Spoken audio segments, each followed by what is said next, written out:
to my channel Social Studies Classes 9 to 12. I am Sanskriti Singh and this is the sixth part of the video of class 12 history part 1 chapter 1. हम लोगों ने part 5 में पढ़ लिया था looking for luxuries. ठीक है, तो अगर किसी ने भी अभी तक पार्ट 5 नहीं देखा इस वीडियो का या बाकी पार्ट्स नहीं देखे इस चैप्टर के, तो मैं लिंक नीचे डिस्क्रिप्शन बॉक्स में दे दूँगी. प्लीज़ उन्हें भी जाके चेक करते. So let's get started. So guys, today's our first topic is finding out about craft production. यानी कि उस टाइम पे हड़प्पन सेटलमेंट्स में क्राफ्ट प्रोडक्शन कैसे किया जाता था उनके बारे में थोड़ी सी जानकारी लेते हैं हम लोग. Locate Chanhudaro on map 1. Map 1 में जाके हमें चन्हुदारो को देखना है. जैसे कि मैंने पहले भी बताया, 5 मैच्योर हड़प्पन साइट्स को आपको याद कर ही लेना है क्योंकि वो क्वेश्चन ज़रूर आता है, चाहे वो आपके टीचर्स दे आपके एग्ज़ाम्स में या बोर्ड्स में वो क्वेश्चन है, लेकिन वो क्वेश्चन आता ही आता है. चन्हुदारो एक बहुत ही छोटा सा टाइनी सा सेटलमेंट है जो कि सिर्फ 7 हेक्टेयर्स का है, और मोहनजोदारो 125 हेक्टेयर्स का है. यानी कि चन्हुदारो मोहनजोदारो से काफ़ी छोटा है. Almost exclusively devoted to craft production. और चन्हुदारो में क्राफ्ट प्रोडक्शन सबसे ज़्यादा फेमस था. वो वहाँ पे सबसे ज़्यादा क्राफ्ट प्रोडक्शन ही होता था. डिवोटेड यानी कि चन्हुदारो में लोग सबसे ज़्यादा क्राफ्ट प्रोडक्शन ही करते थे, including bead making, shell cutting, metal working, seal making and weight making, जिसमें कि बीड्स को बनाया जाता था, शेल्स को कट करके बनाया जाता था, कुछ भी ज्वेलरी, मेटल वर्किंग होता था, सील मेकिंग होता था, वेट मेकिंग होता था. सील आपको याद ही होगा, हड़प्पन सिविलाइजेशन का सबसे इम्पॉर्टेंट, सबसे डिस्टिंक्टिव फीचर था. ठीक है. Of materials use to make beads is remarkable. यानी कि बीड्स को बनाने के लिए जो भी मटेरियल्स होते थे वो काफ़ी वैरायटी में होते थे. ठीक है, जैसे स्टोन्स, जैसे कि कार्नेलियन, जो कि बहुत ही खूबसूरत सा एक रेड कलर का स्टोन होता है. Jasper, crystals, quartz and steatite material से बनता था bead. Metals like copper, bronze and gold. Metals जैसे कि कॉपर, ब्रॉन्ज और सोना. And shell, faience and terracotta और बर्न्ट क्ले. यानी कि बीड्स इन सब चीज़ों से बनाया जाता था. काफ़ी वैरायटी की मटेरियल से बीड्स बनाए जाते थे.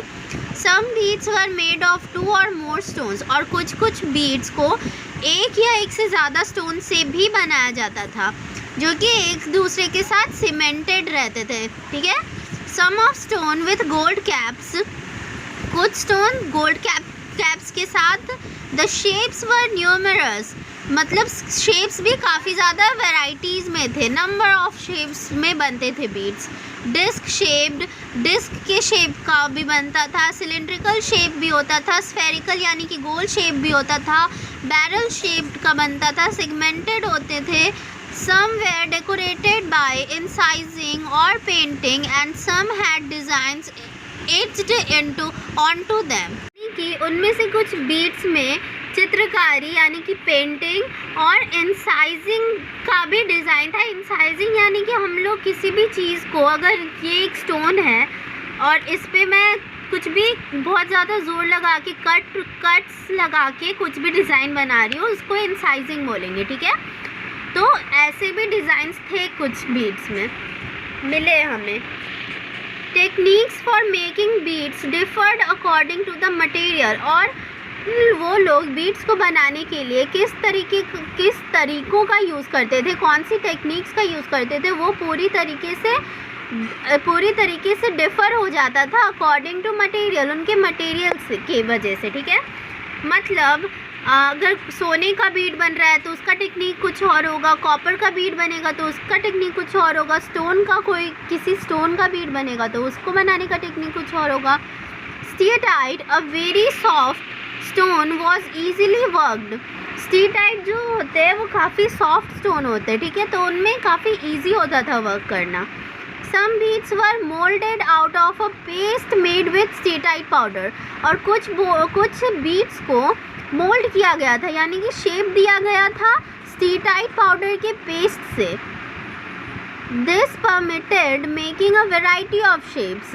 और स्टीटाइट स्टोन से कोई जो भी बीड्स बने हैं उसके वजह से सारे बीड्स को अलग अलग शेप्स देने में, वैरायटी ऑफ शेप्स देने में काफ़ी हेल्प होती थी, क्योंकि स्टीटाइट काफ़ी सॉफ्ट स्टोन हुआ करता था, मतलब होता है, तो उसके वजह से हम लोग काफ़ी ईजिली वो लोग उनको शेप दिया करते थे। Unlike the geometric forms made out of harder stones, जैसे लेकिन हार्डर स्टोन से बनाने में काफ़ी प्रॉब्लम होती थी।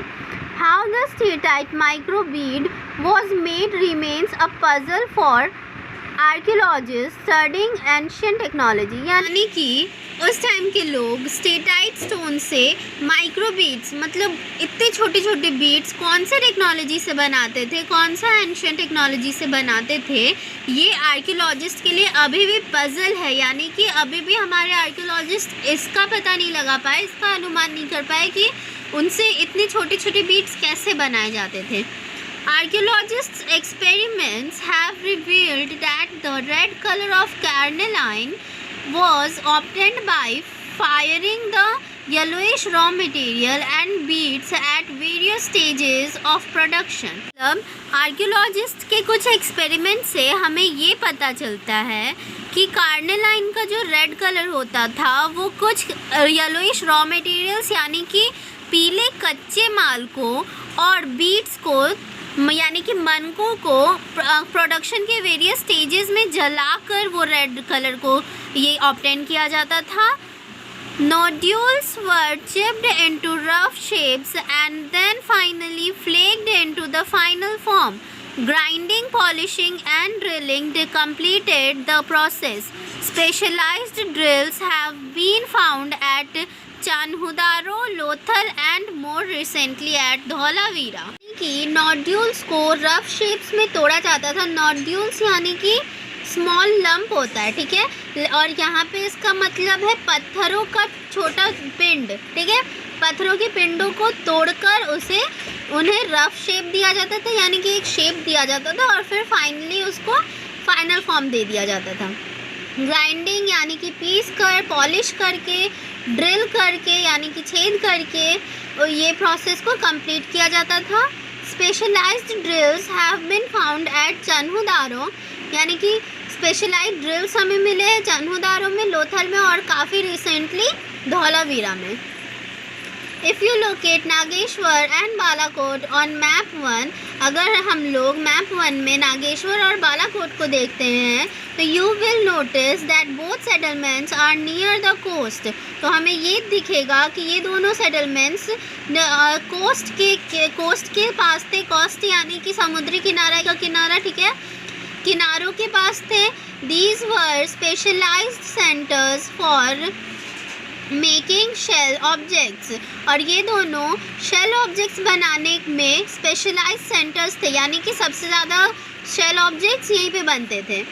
इंक्लूडिंग बैंगल्स, जिनमें कि बैंगल्स भी शामिल थे, ladles and inlay which were taken to other settlements, जिन्हें कि यहाँ से बनता था और फिर दूसरे बस्तियों में ले जाया जाता था, मतलब इम्पोर्ट एक्सपोर्ट।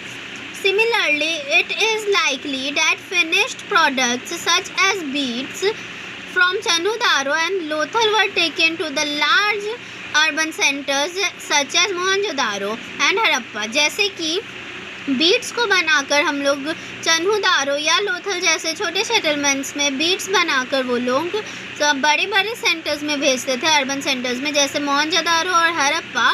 वैसे ही नागेश्वर और बालाकोट जैसे छोटे छोटे सेटलमेंट्स में शेल ऑब्जेक्ट्स बना के ये लोग बड़े बड़े अर्बन सेटलमेंट्स में भेजा करते थे। Our next topic is identifying centres of production, यानी कि ये हरप्पन सिविलाइजेशन में इतने सारे जो प्रोडक्शंस होते थे इतनी सारी चीज़ों के, उनका सेंटर्स कौन कौन से थे ये जाना जाए। In order to identify centers of craft production, archaeologists usually look for the following। अब क्राफ्ट प्रोडक्शन के सेंटर्स को आइडेंटिफाई करने के लिए, जानने के लिए आर्कियोलॉजिस्ट कुछ चीज़ों को देखते हैं।